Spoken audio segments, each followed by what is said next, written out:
sur le cas commence par décrire un phénomène de société qui est la démocratie participative ou l'économie participative, continue par une description sur les chiffres clés de Uber et termine en donnant quelques secteurs d'activité où le business model d'Uber peut être utilisé. Ça, c'est la présentation du cas. À la fin du cas, il y a 3 questions. Première question, c'est une question relativement facile. C'est fait pour que les étudiants puissent un peu formaliser et travailler d'une façon inductive.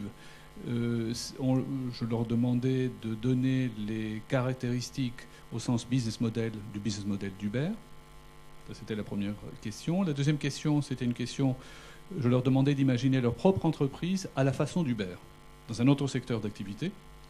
Et la troisième question était une question, et ça correspondait au point d'interrogation du cas, est-ce le business model de demain, de dire comment on peut réagir, parce qu'il n'y a pas que Uber dans la vie, on peut travailler et prospérer d'ailleurs à l'extérieur d'Uber, comment les entreprises traditionnelles peuvent y faire face. Et je donnais 2 exemples. Je disais par exemple comment on peut faire face à Uber quand on est la compagnie de taxi G7, comment on peut faire face à Airbnb quand on s'appelle le groupe Accor, etc. Donc voilà la présentation du cas. Merci et bravo à Constantin Hérodiades de l'ICL, Institut catholique de Lille.